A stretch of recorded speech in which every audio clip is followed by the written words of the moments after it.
The moment I satised through the Whitmore family's front door holding baby Rosie, Patricia Whitmore looked at me like I was a stain on her marble floor. Her smile was the kind people wear at funerals, technically present, emotionally absent. Her eyes did a slow scan from my Target clearance sweater to my scuffed flats to the baby drooling on my shoulder.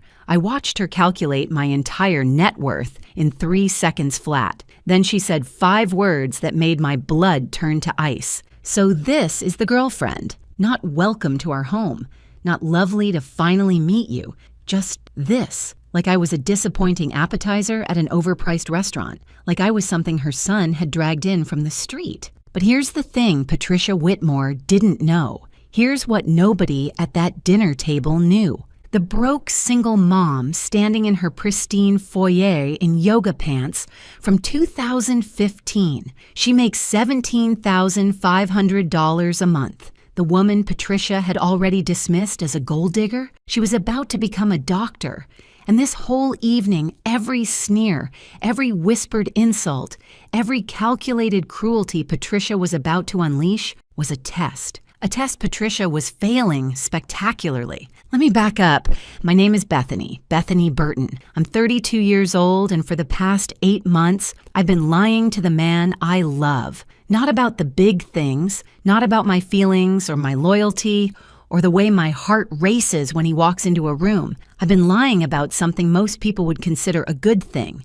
I've been hiding my success. See, I'm not actually a struggling single mother who works part-time doing paperwork at a dental office.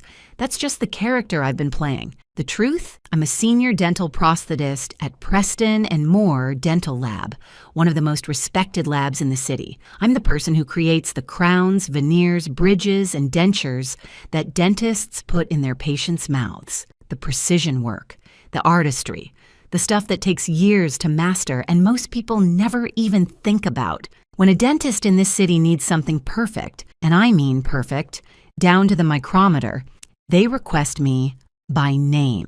I've spent 8 years building that reputation. Doctors literally argue over whose cases I'll prioritize. I'm also 4 months away from finishing dental school, a part-time evening program I've been grinding through for 2.5 years while working full-time. Soon I'll be Dr. Bethany Burton. And my salary? $17,500 a month, sometimes more with bonuses. I'm the top revenue generator at the lab. My savings account has more zeros than most people see in a lifetime. So why would a successful woman pretend to be broke? Why would I dress like I shop exclusively at thrift stores, skip makeup entirely, and tell my boyfriend I worry about making rent? Because 3 years ago, a man named Bradley taught me what happens when you're honest about your success, and that lesson nearly destroyed me. Bradley was my fiancé. We'd been together for 2 years. 2 years of dinners and movie nights and planning a future together. He was handsome, charming, said all the right things. I thought I'd found my person. Then one night he asked how much I made. Just casual curiosity, or so I thought. I told him the truth. I was proud of myself, you know? I'd worked so hard to get where I was.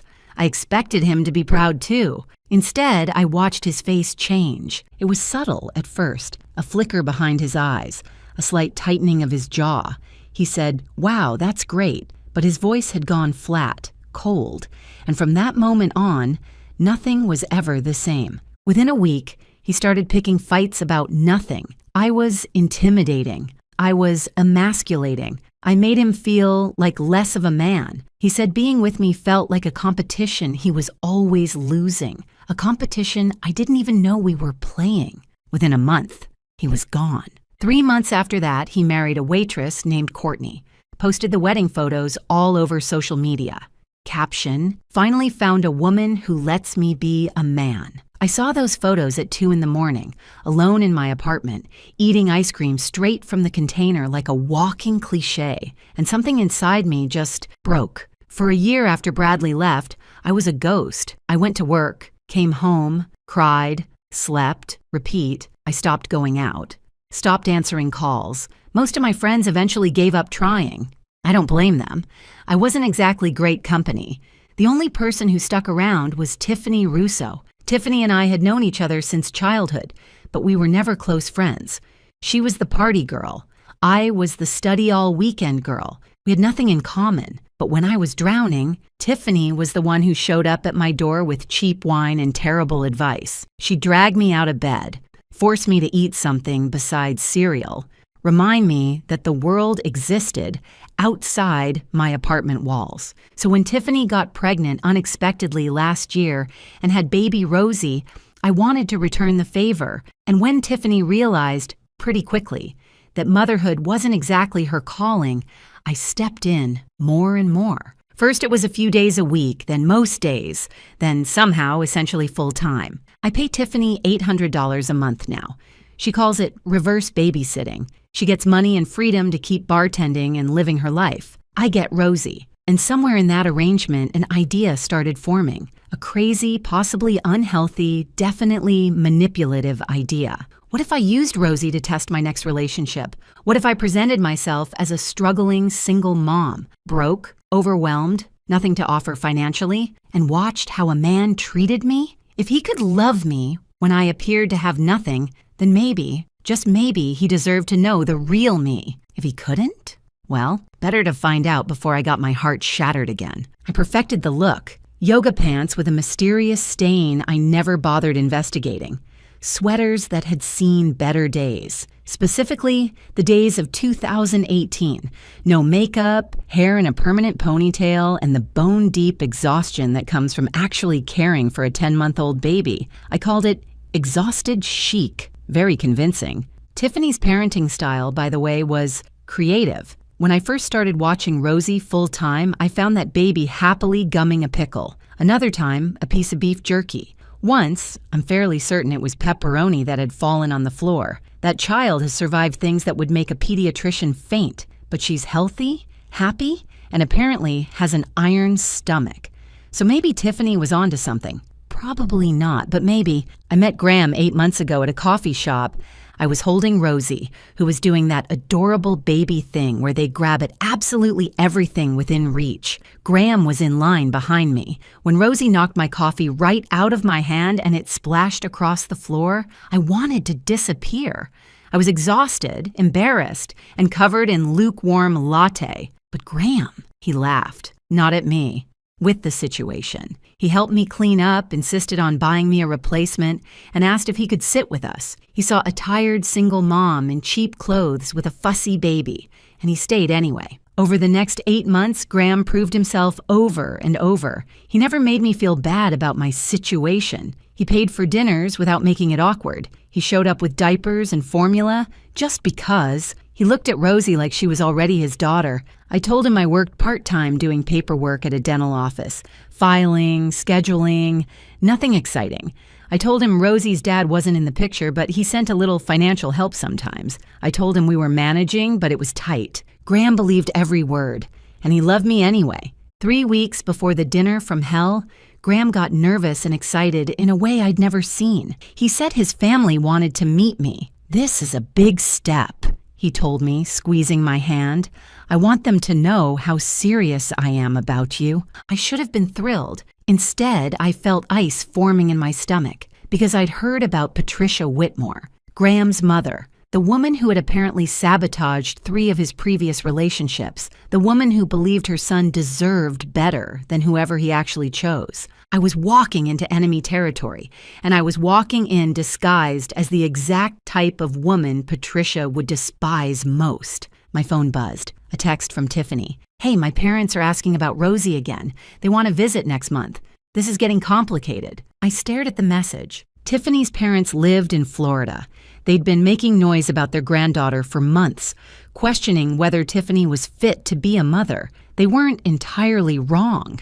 And now they were circling closer. The borrowed baby situation had an expiration date. I just didn't know exactly when that clock would run out. Everything was about to get very complicated. The test, the lies, the family that already hated me, and now this. I took a deep breath, picked up Rosie, and headed for the door. Whatever happened at this dinner, one thing was certain. Patricia Whitmore had no idea who she was dealing with, and by the end of the night, she would find out exactly how badly she'd underestimated me. Before we continue, if you're enjoying this story, please hit that subscribe button and tell me in the comments where you're watching from and what time it is there. I read every single comment, and your support means everything to me. Now, back to what happened at that dinner. The Whitmore house wasn't a house. It was a statement, a declaration of wealth that started at the iron gates and screamed louder with every inch of the circular driveway. By the time Graham parked his car and I got a good look at the 3-story colonial mansion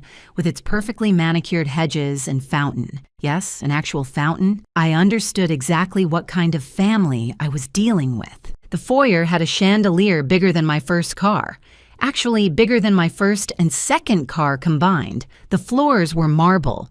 The walls had actual paintings in actual frames, the kind that look like they belong in museums. I was afraid to breathe on anything. Graham squeezed my hand as we walked in. "They're going to love you," he said. He was lying. He had to know he was lying, but I appreciated the effort. Patricia Whitmore answered the door herself, which I later learned was unusual. She normally had help for that, but she wanted to see me first, to assess the threat before anyone else could form an opinion. "So this is the girlfriend," she said, her eyes doing that slow scan I mentioned. Sweater, flats, baby. Each item judged and found wanting. "Mom," Graham said, a warning in his voice, "this is Bethany, and this is Rosie." "Charming," Patricia said, in a tone that suggested she found nothing charming about any of it. "Do come in. Try not to let the baby touch anything." The dining room was even more intimidating than the foyer. A table that could seat 16 set for 6, crystal glasses, china plates with gold trim, more forks than any human being could possibly need. I met the rest of the family in quick succession.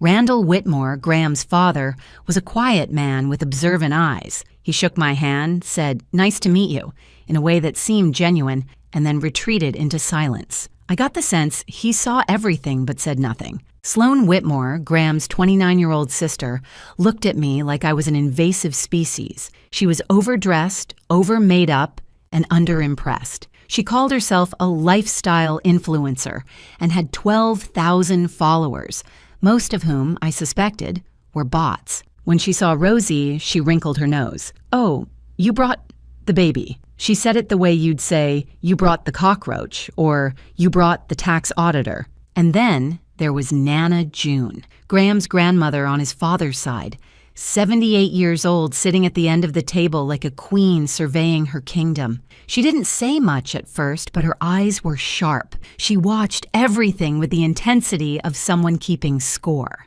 Dinner began with Patricia conducting an interrogation disguised as polite conversation. "So, Bethany, tell us about yourself. What do you do?" I had rehearsed this. I work part-time at a dental office. Paperwork mostly. Filing, scheduling, that kind of thing. Patricia's lip twitched. "Part-time." "Yes, it's hard to work full-time with a baby, I imagine." She took a sip of wine. "And the baby's father? Is he involved?" "Not really. He helps out sometimes, but he's not in the picture." Patricia exchanged a look with Randall. The look said everything. Single mother. Part-time job. Nobody. Their son could do so much better. Sloan, never one to miss an opportunity for cruelty, pulled out her phone right at the dinner table. Her thumbs flew across the screen, and within seconds she announced her findings to the entire room. "I can't find anything about you online, Bethany. Like nothing. No LinkedIn, no Instagram, no Facebook presence at all. It's like you don't exist." I kept my voice steady. "I'm not really a social media person." This was actually true. I kept my professional life completely private. No photos, no posts, no digital footprint that could connect Bethany Burton, dental prosthetist, to Bethany Burton, struggling single mom. It was a deliberate choice that was now paying off. Sloan looked at me with suspicion. "Everyone is on social media." "Not everyone. Weird people aren't." Graham stepped in. "Sloan, that's enough." But his voice lacked conviction. He was trying to keep the peace, not defend me. There's a difference, and I felt it like a splinter under my skin. Patricia leaned toward Randall and whispered something. She thought she was being subtle. She wasn't. I heard every word. "A nobody. He's throwing himself away on a nobody." I pretended not to hear. I cut my chicken into tiny pieces I had no intention of eating. I smiled at appropriate moments. I played my part perfectly. And then Rosie, blessed wonderful Rosie, chose that exact moment to have a diaper situation. I won't go into details, but let's just say it was loud. It was sudden, and it was immediately apparent to everyone at the table. Rosie also managed to spit up on what I would later learn was a $15,000 antique Persian rug. Patricia's left eye twitched in a way I didn't know eyes could twitch. That rug aged 10 years in 2 seconds. So did Patricia. Perhaps, Patricia said, her voice tight as a wire, you should handle that elsewhere, away from the dining room and the antiques, and the general vicinity. I excused myself and took Rosie to find a bathroom. The mansion had approximately 7,000 bathrooms, but of course I chose the one that Patricia had apparently claimed as her personal territory. I didn't know this until she followed me in. She waited until I was mid-diaper change, completely vulnerable, my hands full of baby and wipes. I know exactly what you're doing, Patricia said, closing the door behind her. I kept my voice calm. I'm changing a diaper. Don't play innocent with me. She stepped closer. I see women like you all the time.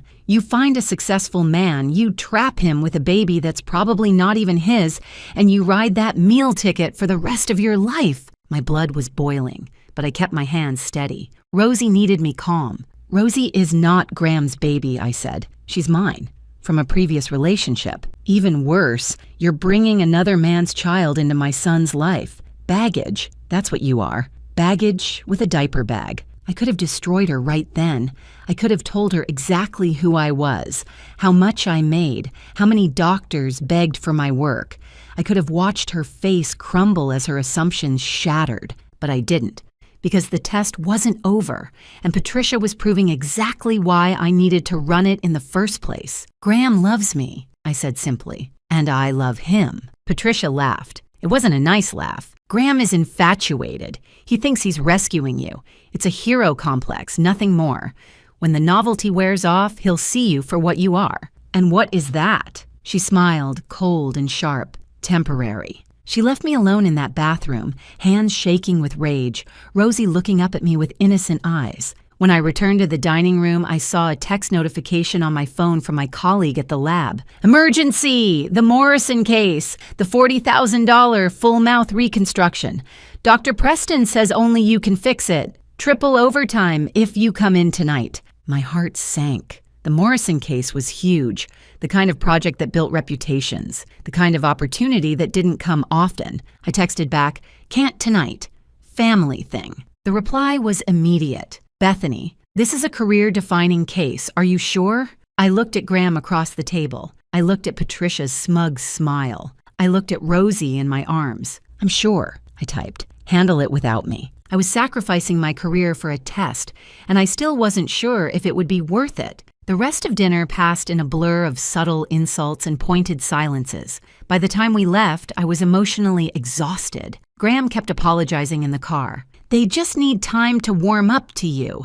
Mom is protective. That's all. Protective, right. Patricia Whitmore wasn't protective. She was a guard dog with a designer handbag and a vendetta against anyone who threatened her vision of the perfect family. But I didn't say any of that. I just nodded and held Rosie and wondered if I'd made a terrible mistake. I almost ended it that night. Sitting in Graham's car outside my apartment building, Rosie asleep in her car seat, I came within inches of telling him everything. The truth about my job, my income, my elaborate test. I was exhausted from pretending and tired of being humiliated by people who thought they were better than me. But then Graham took my hand and said something that stopped me. I'm sorry about my family. They were awful tonight, and you didn't deserve any of that. But I need you to know something. He turned to face me, his eyes serious. They don't define me. Their opinions don't decide my future. You do. You and Rosie. It was the right thing to say, but I'd heard right things from Bradley, too, right up until he left. I just need time to process, I told him. Tonight was a lot. He nodded, kissed my forehead, and let me go.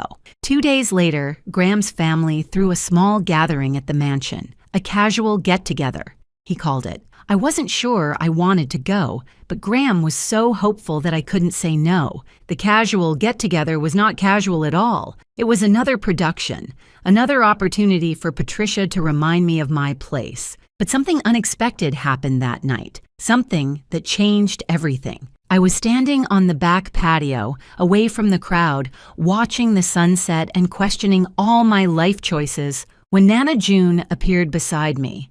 She moved quietly for a woman her age, and she had a glass of whiskey in her hand that suggested she wasn't here for small talk. "Beautiful evening," she said. "It is. You're stronger than you look, you know." She sipped her whiskey. "I've been watching you, the way you handle Patricia's nonsense, the way you keep your composure when most women would have crumbled. It's impressive." I didn't know what to say, so I said nothing. "You're not what they think you are, dear." Her eyes met mine, sharp and knowing. "I'm not sure what you are exactly, but it's not what they see." My heart hammered. Had she figured it out? "I'm exactly what I appear to be," I said carefully. "A single mom trying to do her best." She didn't sound convinced. "You know, 55 years ago, I was you." "Excuse me?" The poor girl who dared to love a Whitmore. She smiled, but there was old pain in it. Randall's mother hated me with a passion that could power a small city. I wasn't good enough for her son. I was beneath their family. Sound familiar? I nodded slowly. Patricia learned from her mother-in-law, unfortunately. She's been trying to destroy every woman Graham brings home for the past decade. 3 relationships. She held up 3 fingers, 3 good women, systematically dismantled by Patricia's campaigns. One was a nurse. One was a teacher. One was a lovely girl who worked for a non-profit. All of them not good enough. What happened to them? They ran. They couldn't handle the pressure, the constant judgment, the feeling of never being welcome. Patricia wore them down until they broke. Nana June finished her whiskey. "Don't let her win, unless you don't have the fight in you." "I have fight," I said quietly. "Good." She patted my arm. "The real ones don't run, dear. They dig in." She walked away, leaving me with more questions than answers. Did she know my secret? Did she just suspect something? Or was she simply recognizing a strength she'd once possessed herself? I didn't have time to figure it out, because raised voices from inside the house caught my attention. I crept closer to an open window and heard Graham arguing with Sloan. They didn't know I was listening. "You need to open your eyes," Sloan was saying. "She's using you. It's so obvious. She has nothing, Graham. Nothing. And you're just going to hand her your whole life? I love her." Graham's voice was firm in a way I hadn't heard at the dinner. "I don't care what she has or doesn't have. She's kind. She's real. She's an incredible mother. Those things matter more than money." "You sound like a greeting card. And you sound like Mom, which should concern you, by the way. I'm trying to protect you. The only thing you're protecting is your inheritance, which, newsflash, isn't threatened by me getting married. It is if she tries to take half of everything." "There is no everything, Sloan. I work at a car dealership. I'm not some millionaire she's trying to trap. Do you even hear yourself?" I backed away from the window, heart pounding. He defended me, really defended me. Not the weak, "Mom is just protective" excuse from dinner. This was real pushback, real loyalty. Maybe he was different after all, but the universe apparently decided I hadn't been tested enough that night, because as I made my way back inside, I heard Patricia's delighted voice from the front door. "Meredith, what a wonderful surprise. I had no idea you were in town." I froze. Meredith, Graham's ex-girlfriend, the one Patricia had loved, the one who was perfect for her son. I positioned myself where I could see the entrance without being obvious about it. Meredith Callahan was everything I was pretending not to be. Tall, polished, wearing a dress that probably cost more than my monthly rent in my fake struggling mom life. Her hair was salon perfect. Her smile was practiced and radiant. She walked in like she was on a runway in Milan. I walked in like I was on a budget in Target. Clearance section. Final markdown. "Graham," Patricia called out. "Look who stopped by. Meredith was just in the neighborhood." Just in the neighborhood, right. In a neighborhood where every house cost at least $2 million and nobody just stopped by without an invitation. Graham emerged from the back of the house, and I watched his face carefully. He looked uncomfortable, caught off guard, but he didn't immediately retreat from Meredith. Patricia orchestrated the reunion like a Broadway director. She positioned them next to each other. She made loud comments about how wonderful it was to see Meredith again, how she'd always been like family, how some connections just never fade. Sloane materialized with her phone, clearly planning to document the reunion for maximum damage. Meredith was gracious on the surface, but her eyes had a predatory gleam when they swept over me. She knew exactly who I was. She knew exactly why Patricia had invited her. "You must be Bethany," she said, extending a perfectly manicured hand. "I've heard so much about you. Good things, I hope," I said, matching her pleasant tone. "Oh, interesting things." Her smile sharpened. "Patricia tells me you have a baby. How brave of you. Dating with children is so challenging." "We manage. I'm sure you do." My phone buzzed in my pocket. Another text from work, this time with photos from the regional dental conference I was supposed to attend. "Everyone's asking where you are. Dr. Preston told the whole room you're the most talented prosthetist in the state. People are actually disappointed you're not here. You're famous and you don't even know it." I shoved the phone back in my pocket. I couldn't enjoy my professional triumph while hiding in a corner, watching my boyfriend's ex circle like a designer-clad shark. Graham eventually extracted himself from the Meredith situation and found me near the garden doors. He took my hand, and this time, his grip was firm. "I'm choosing you," he said. "Not Meredith. Not my mother's approval. You and Rosie, I need you to know that." I looked into his eyes, searching for the lie, for the hesitation, for the Bradley hiding underneath. I didn't find it, but I also didn't fully trust what I saw, because words are easy. Actions take time. "I believe you're trying," I said carefully, "but your family makes things complicated. They'll come around." I almost laughed. Patricia Whitmore would never come around. She'd die on the hill of her own snobbery before accepting me. But Nana June's words echoed in my mind. The real ones don't run. They dig in. And I wasn't ready to run, not yet. But I wasn't ready to reveal my secrets either. Let's see how much pressure this relationship could take before it cracked. Nana June found me again before we left. She pressed a piece of paper into my hand. "My phone number," she said, "in case you ever need an ally in this family." I must have looked surprised because she laughed. "Patricia has been insufferable since 1987, dear. Don't take it personally. She's insufferable to everyone equally, very democratic about it." For the first time that night, I genuinely smiled. Maybe I did have an ally, an unexpected one, in the last place I would have looked. As Graham drove me home, my mind was racing. The test wasn't over. If anything, it was just beginning. Patricia would escalate. Meredith would circle. Sloane would scheme. But Graham had defended me. Nana June had reached out. And I had more fight left in me than any of them realized. The question was, when the real truth came out, would any of it matter? A week passed after the party.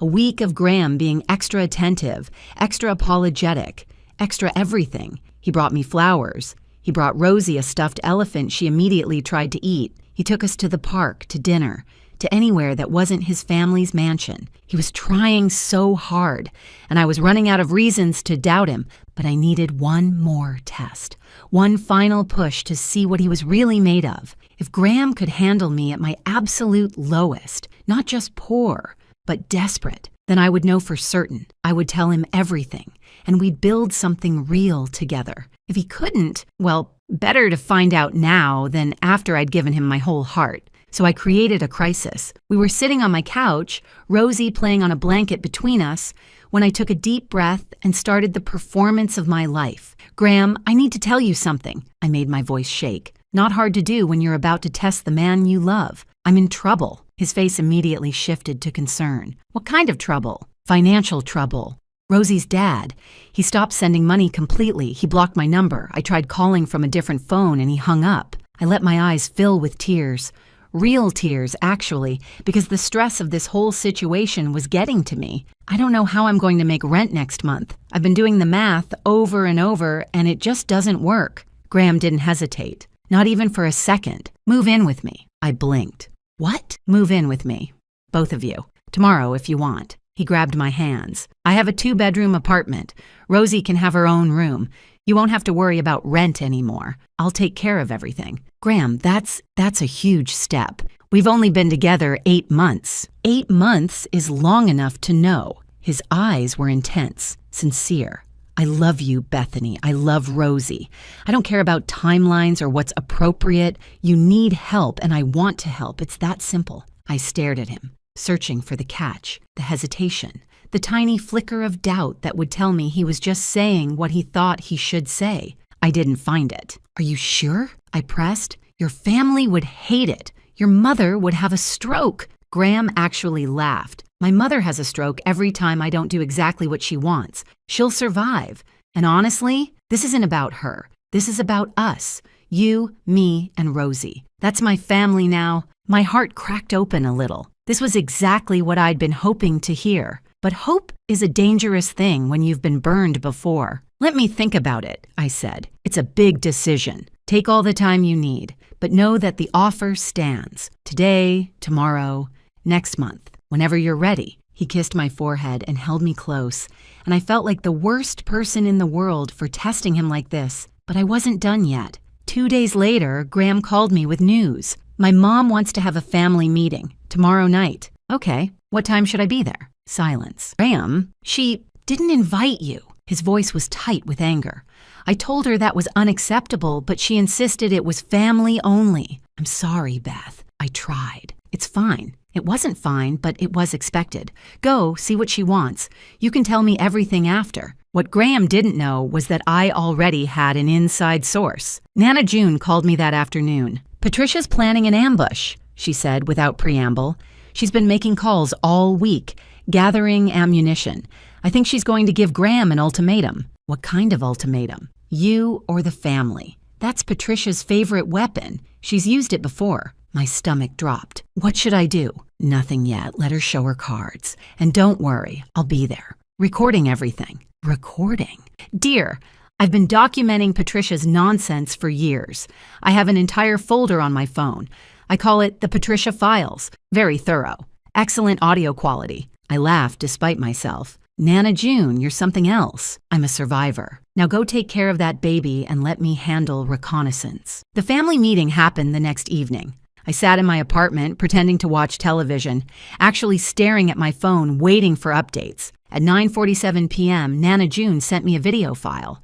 The message attached said simply, "You need to see this." I pressed play. The video was shaky but clear enough. Patricia was standing at the head of the dining table, Graham and Sloane seated, Randall in his usual silent position. Nana June must have propped her phone against something because the angle was steady. Patricia's voice filled my tiny apartment. This has gone far enough, Graham. I've held my tongue because I wanted to give you space to make your own decisions. But this woman is dragging you down. Graham's voice tense. Her name is Bethany. Fine, Bethany. She's a nobody, Graham. A part-time paper pusher with a baby that isn't even yours. Do you understand what people are saying? Do you understand how this looks? I don't care how it looks. Well, you should.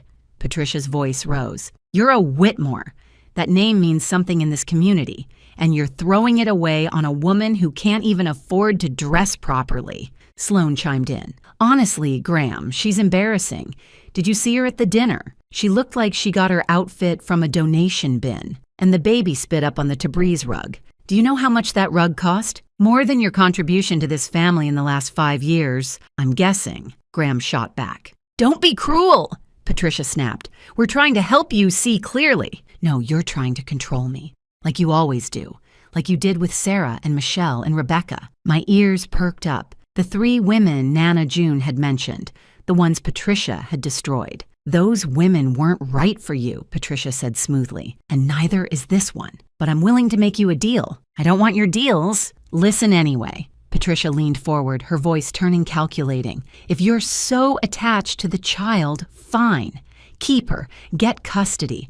We'll help you raise her properly, but lose the mother. She's dead weight, Graham. The baby can be saved. The woman cannot. My blood ran cold. They wanted to take Rosie from me. They actually thought they could separate us and raise her as their own. The video showed Graham standing up so abruptly, his chair scraped against the floor. Stop, just stop. His voice shook with anger. Do you hear yourselves? You're talking about a human being, a woman I love, A mother who would do anything for her daughter. And you want to, what? Steal her child. Raise Rosie in this house, with this family, surrounded by people who see her as a project instead of a person? We're trying to help. You're trying to control. That's all you've ever done, and I'm done letting you. Patricia's face on the video was rigid with fury. If you choose her, Graham, you're choosing to walk away from this family. Then I guess I'm walking. Silence. Heavy, terrible silence. And then, for the first time in the entire recording, Randall spoke. The boys made his choice. His voice was calm, measured, final. It's a good one. Respect it, Patricia. Patricia turned to her husband, stunned. Randall, I said respect it. This conversation is over. The video ended there. I sat in my apartment, tears streaming down my face, phone clutched in my hands. Graham had passed the test. He had defended me when I wasn't there to hear it. He had chosen me over his family's approval, over his inheritance, over everything. And Randall, quiet, observant Randall, had stood up for him, for us. I called Nana June back immediately. I saw it, I said, my voice breaking. I saw everything. He's a good man, Bethany. Whatever you're hiding, I think he can handle it. I froze. What do you mean, hiding? Dear, I'm 78 years old. I've seen more lies than a courtroom judge. You're not what you claim to be. I don't know the details, and frankly, I don't need them. But whatever your secret is, Graham deserves to know, before it comes out some other way. She was right. She was absolutely right. The test was over. Graham had passed every single challenge I'd thrown at him. He loved me when I appeared to have nothing. He defended me to his family. He offered me his home, his life, his future. Now it was my turn to be brave. But first, I had another crisis to manage. Tiffany called me at 11 p.m., hysterical. Beth, my parents are flying in next week. They're talking to lawyers. They think I'm an unfit mother and they want custody of Rosie. Slow down. Tell me exactly what happened. My mom found out I've been letting you take care of Rosie most of the time. She thinks I abandoned her. She's threatening to sue for custody. She says she'll prove I'm negligent. I rubbed my temples. The borrowed baby situation was exploding at the worst possible time. What do you want to do, Tiffany? A long pause. Then quietly, I don't know if I can fight them, Beth. I don't know if I should. What do you mean? Maybe they're right. Her voice cracked. Maybe I'm not cut out for this. Rosie is happier with you than she ever was with me. She cries when I hold her now because she's not used to me anymore. What kind of mother am I if my own baby doesn't recognize me? My heart ached for her. For all her flaws, Tiffany was trying. She was just lost. We don't have to decide anything tonight, I said. Let's meet tomorrow and talk through the options. Whatever you decide, I'll support you. Thanks, Beth. You're literally the only person who doesn't judge me. After I hung up, I sat in the dark for a long time, Rosie sleeping peacefully in the next room. In my family, a meeting meant someone ate the last piece of pie, and we needed to find the culprit. Maybe assign blame. Maybe demand they buy a replacement pie. Very serious stuff. In the Whitmore family, it apparently meant deciding whether I deserved to exist in their orbit. The stakes were slightly different. But tomorrow, the stakes would shift again. Because tomorrow, I was going to tell Graham the truth. All of it. And I had no idea if our relationship would survive. If this story has your heart racing right now, please take just 1 second to hit that like button. It really helps this channel grow. And I'm so incredibly grateful for each one of you. Now, let me tell you what happened next. Graham asked me to meet him at the coffee shop where we first met, the same little cafe where Rosie had knocked the cup out of my hand and Graham had laughed instead of getting annoyed, the place where everything started. I knew something was happening. Graham's voice on the phone had been nervous, excited, the way it gets when he's planning something. I had my own plans for this conversation, but I wanted to let him go first. I arrived early, Rosie on my hip, and found a quiet table in the corner. The barista recognized me and waved. I'd become a regular over the past 8 months, always in my struggling mom costume, always counting out coins carefully even though my bank account had more than enough. Graham walked in looking like he hadn't slept, but it was a good kind of exhausted, the kind that comes from nervous anticipation rather than worry. He sat across from me, took a deep breath, and reached into his jacket pocket. I was going to do this at dinner with my family, he said, before everything went sideways. I had it all planned out. The ring, the speech, the moment. But you know what? I don't need any of that. I don't need my family's approval or a fancy restaurant or the perfect setting. He pulled out a small velvet box. My heart stopped. Graham ... Let me finish. He opened the box. Inside was a ring. Simple, elegant, a modest diamond that caught the light. Not expensive, not flashy, just beautiful. Bethany, I don't care if we have nothing. I don't care what my mother thinks or what society expects or any of that garbage. When I'm with you, I feel like myself, the best version of myself. You make me want to be braver, kinder, more honest. You and Rosie, you're my family now, the family I chose. He got down on one knee right there in the coffee shop, and a few other customers turned to watch. Will you marry me? I burst into tears, but not the happy kind. Graham's face shifted from hopeful to confused to worried in the span of 2 seconds. Beth, what's wrong? Did I do something? No, I shook my head, tears streaming. You did everything right, that's the problem. You're perfect and I've been lying to you for 8 months and I don't deserve any of this. What are you talking about? Rosie, sensing the tension, started to fuss. I bounced her automatically while trying to form words that would destroy everything I'd built. I'm not who you think I am, Graham. What do you mean? And then I told him everything. I'm not a part-time paper pusher. I'm a senior dental prosthetist at Preston and Moore Dental Lab. I've been there for 8 years. I make the crowns and veneers and dentures that dentists use. When doctors need precision work, they request me by name. I'm also in my final semester of dental school. In 4 months, I'll be Dr. Bethany Burton. Graham stared at me, the ring still in his hand, his knee still on the floor. I kept going. I had to get it all out. I make $17,500 a month, sometimes more with bonuses. I'm not struggling, Graham. I've never been struggling.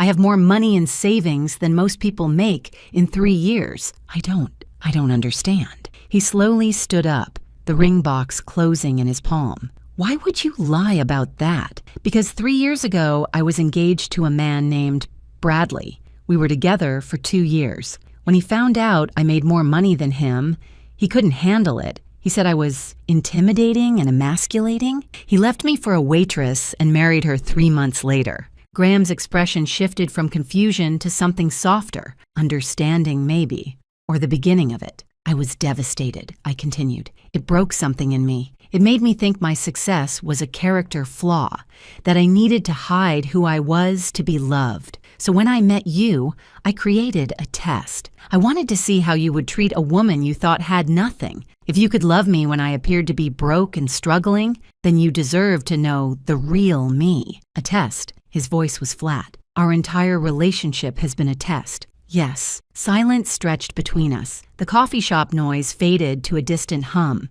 Even Rosie went quiet, as if she understood the gravity of the moment. There's more, isn't there? Graham said quietly. I nodded, my throat tight. Rosie. What about her? She's not my daughter. Graham's face went pale. What? She's my friend Tiffany's baby. Tiffany got pregnant unexpectedly, had Rosie, and immediately realized she wasn't ready to be a mother. I've been helping take care of her, practically raising her, for the past 8 months. I pay Tiffany $800 a month, but biologically, Rosie isn't mine. Graham took a step back, then another. He ran his hands through his hair, the universal gesture of a man trying to process too much information at once. So the struggling single mom wasn't struggling. No. And the baby I thought was yours isn't. No. And you've been testing me for 8 months. Our first date, our first kiss, every moment we've had together. It was all part of some experiment to see if I was good enough. When he put it that way, it sounded terrible because it was terrible. I'm sorry. The words felt inadequate. I was scared, Graham. I was so scared of being hurt again that I built walls. The test was my wall. It was wrong. I know that now. But I need you to understand why I did it. I do understand. He met my eyes and I couldn't read what I saw there. I understand that you didn't trust me. From day one, you assumed I would be like him, like Bradley. You never gave me the chance to prove myself honestly. You're right. I defended you to my family. I chose you over their approval. I offered you my home. And the whole time you were, what? Taking notes? Grading my performance? It wasn't like that. Then what was it like? I didn't have a good answer. Because he was right. I had been testing him, constantly, waiting for him to fail, and he never did. You passed, I said finally. Every test, every challenge, every obstacle I threw at you. You passed all of them. You loved me when you thought I had nothing. You defended me when I wasn't there. You were ready to raise a child that had no biological connection to either of us. I was ready to raise your child because I loved you. And that's exactly why you passed. Because it wasn't about biology or money or status. It was about love, real love, the kind I stopped believing existed. Graham was quiet for a long moment. The ring box was still clenched in his hand. I wish you had trusted me, he said finally. That hurts more than the lying. The idea that you spent 8 months expecting me to fail. I know, but I held my breath. I get it. He exhaled heavily. I get why you did it. After what Bradley did, after having your heart broken like that, I understand why you needed proof. Why words weren't enough. You do? I hate it, but I understand it. He looked at the ring box, then back at me. And you know what? I'm glad you tested me. You are, because now you know for sure. You know I didn't fall in love with your money or your career or your potential. I fell in love with you, the woman who showed up at my door in yoga pants with a baby on her hip, the woman who laughed at my terrible jokes and didn't care about fancy restaurants. That's who I fell in love with. And finding out you're also successful? That's just a bonus. He stepped closer, and my heart started beating again. My answer is the same, Bethany. He opened the ring box again. The question is yours? I looked at the ring, at Graham, at Rosie in my arms. Yes, I whispered. Yes, it's still yes. He slid the ring onto my finger and I cried again. Happy tears this time, finally. Graham kissed me and Rosie grabbed his nose, and somewhere in the coffee shop, someone started clapping. And then the door opened. I heard her before I saw her. The sharp click of expensive heels, the theatrical gasp of outrage. Patricia Whitmore had just walked into the coffee shop. Graham, there you are. I've been calling and calling. We need to talk about... She stopped mid-sentence, finally registering the scene. Her son on one knee, a ring on my finger. Tears and smiles and a moment that clearly didn't include her. What is happening here? Graham stood, keeping my hand in his. I just proposed. She said yes. Patricia's face cycled through horror, disbelief, and fury. You proposed? To her? After everything I said? After the family meeting? Because of the family meeting, actually. You showed me exactly who you are, Mom. And I chose her anyway. Patricia turned her glare on me. You manipulative little... Actually, I said, my voice surprisingly calm. I should probably tell you the truth, too. Patricia's eyes narrowed. What truth? The truth that I'm not a struggling single mom. I never was. Patricia froze. I'm a senior dental prosthetist. I make more money in a month than your son makes in 3. I'm in my final semester of dental school. In 4 months, I'll be a doctor. I stood up straighter, Rosie secure in my arms. And that nobody you've been trying to destroy for 8 months. She let you show her exactly who you really are. Patricia's mouth opened, closed, opened again. She looked like she'd just swallowed a lemon, and then the lemon grew spines, and then the spiny lemon discovered it had been wrong about everything. You lied? She finally managed. I protected myself. There's a difference. Although I wouldn't expect you to understand that. For the first time in her life, Patricia Whitmore had absolutely nothing to say. She stood there, designer handbag clutched like a shield, completely and utterly speechless. Graham squeezed my hand. We're done here, Mom. If you want to be part of our lives, you'll treat Bethany with respect. If you can't do that, then don't bother coming to the wedding. He guided me past Patricia, out the door into the sunlight. Behind us, I heard the door close on Patricia's stunned silence. And for the first time in 3 years, I felt completely free. The next few days were chaos, but the good kind. News travels fast in families like the Whitmores, and by the time Patricia recovered from her coffee shop humiliation, the story had already spread, but not the version she would have wanted. See, Patricia made a critical error. She tried to spin the narrative her way. She called her society friends, her real estate colleagues, her entire network of wealthy housewives and country club members. She told them I was a liar, a deceiver, a con artist who had manipulated her poor, innocent son. But Nana June was faster. While Patricia was still formulating her attack strategy, Nana June had already been on the phone for hours. She called everyone who mattered. And in a community this tight-knit, word of mouth was more powerful than any social media campaign. Nana June's version of events was simple and devastating. My future granddaughter-in-law is a successful medical professional who pretended to be poor to make sure Graham loved her for herself. It's actually quite romantic when you think about it. She gave up months of her career, turned down major professional opportunities, all to test whether our family was worthy of her. And Patricia treated her like garbage. For 8 months, can you imagine? The embarrassment. By the time Patricia's calls went out, her friends already knew the real story. One of them, a woman named Dorothy, who I'd later learn was Patricia's longest frenemy, responded with perfect, devastating politeness. "Patricia, dear, that's actually rather romantic, and you tried to destroy it. How embarrassing for you," another said. "So you bullied a successful doctor because you assumed she was poor. That's not a good look, Patricia. That's really not a good look at all." Patricia's reputation took a direct hit in her own social circle. The very people she'd been trying to impress, the community she'd worked so hard to dominate, they all saw her clearly now. Not as a protective mother, but as a snob who had judged a woman based entirely on appearances. And the best part? There was nothing she could do about it. Sloane predictably tried to mount her own attack. She posted a vague but pointed Instagram story about people who lie their way into families and gold diggers with secret agendas. It got 12 likes. 8 of them were bots. 3 were people who clearly hadn't read it carefully. 1 was her own mother. She deleted it within 6 hours. Nobody cared about Sloane's opinions.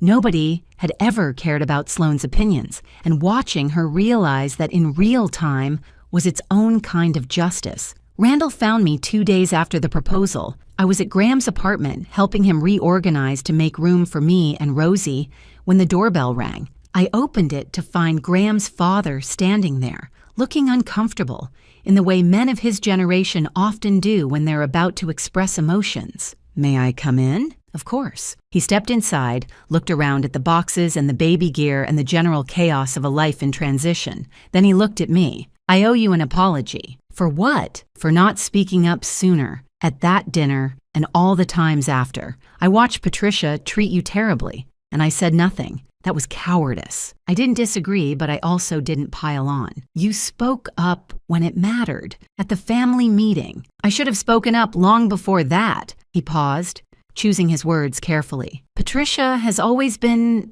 difficult. I learned early in our marriage that fighting her directly was exhausting, so I retreated. I let her run the family while I stayed silent. I told myself it was keeping the peace, but really I was just avoiding conflict. Why are you telling me this?" "Because I want you to know that the Whitmore family isn't just Patricia. Graham is a good man, better than I ever was at his age. And June, well, you've met June. She's the best of all of us." He smiled slightly. "Welcome to the family, Bethany. The real one, not the one Patricia built." It was the most words he'd spoken to me ever, and it meant everything. "Thank you, Randall." He nodded, clearly having reached his emotional capacity for the decade, and let himself out. The Rosie situation resolved itself more gracefully than I'd expected. Tiffany's parents flew in from Florida, fully prepared for a legal battle. But when they arrived, Tiffany sat them down and had the most mature conversation I'd ever seen her have. "I love Rosie," she told them, "but loving her isn't the same as being able to raise her. Not right now, maybe not ever. I'm 29 years old, and I still don't know what I want to be when I grow up. How can I teach her to be a person when I'm still figuring that out myself?" Her parents listened. They didn't judge, didn't lecture, didn't say, "I told you so." They just listened. In the end, they worked out an arrangement. Rosie would go to Florida with her grandparents, who had the stability and resources to give her a proper home. Tiffany would visit regularly, slowly rebuilding her relationship with her daughter from a position of honesty rather than obligation. And me, I would always be Aunt Beth, Birthdays, holidays, video calls every week. Rosie wouldn't forget me, and I wouldn't forget her. It wasn't the ending I'd imagined when I first took Rosie in, but it was the right one for everyone. The night before Tiffany and her parents left with Rosie, I held that baby girl one last time. She grabbed my face with her chubby hands the way she always did, and I memorized everything about her. The weight of her in my arms, the smell of her hair, the way she laughed when I made silly faces. "You're going to have an amazing life," I whispered to her, "and I'll always be here, always." She gurgled at me, which I chose to interpret as agreement. Graham found me sitting in the empty nursery after they left. The crib was still there, but it felt bigger somehow, emptier. "You okay?" he asked. "I will be." I leaned into him. "I'm gonna miss her." "I know, me too." He kissed the top of my head. "But hey, someday when we're ready, we'll fill this room again with our own kids." Our own kids. The thing I'd wanted most for so long. The dream I'd almost given up on. "Yeah," I said, "we will." We sat there in comfortable silence, his arm around me, the evening light fading through the window. Graham cleared his throat. "So, Dr. Burton, when do I actually get to see you at work?" I laughed. "I graduate in 4 months, and then I'm thinking about opening my own practice. Small, just me. At least at first. Quality over quantity." "You'll be amazing at it." "You don't know that." "I do." He turned to face me, completely serious. "I believe in you. Not because of your degrees or your salary or any of that. Because of who you are. You're the most capable person I've ever met. Whatever you decide to do, you'll succeed at it." 3 words were hidden in there. Simple ones, but they meant everything. I believe in you. After Bradley, I'd stopped believing anyone could say that and mean it. After the test, after the reveal, after everything, Graham still meant it. "We should probably tell my side of the family about the engagement," I said. "They're considerably less dramatic than yours, but my Aunt Linda will definitely cry. Fair warning. I can handle crying. It's the silent judgment I struggle with." "Oh, there'll be none of that. My family is loud about everything. Opinions, emotions, football games, very loud." Sounds perfect. And it was. It really was. There's a saying I've heard my whole life. The people who love you when you have nothing are the only ones who deserve you when you have everything. I used to think that was just a nice quote for greeting cards and inspirational posters. Something pretty but impractical. Now I know it's the truest thing I've ever heard. I spent 8 months pretending to have nothing, waiting for Graham to prove he was like every other man who'd let me down. Instead, he proved he was exactly what I needed. Patient, loyal, brave enough to choose love over legacy. And Patricia? She's still Patricia. Still obsessed with appearances, still judging everyone who doesn't meet her impossible standards. But she doesn't have power over us anymore. Her opinion is just noise. Background static in a life full of things that actually matter. Some people never learn. That's not my problem anymore. I have a man who loves me, a career I'm proud of, a future full of possibilities. And I have one piece of advice for anyone who's ever been made to feel like their success is something to hide. Don't shrink yourself to make others comfortable. The right people will celebrate you at full size. The wrong people were never worth your time anyway. Thank you so much for watching. More of my most gripping stories are already on your screen. Click one now and don't miss the best part. You will love it. See you in the next story.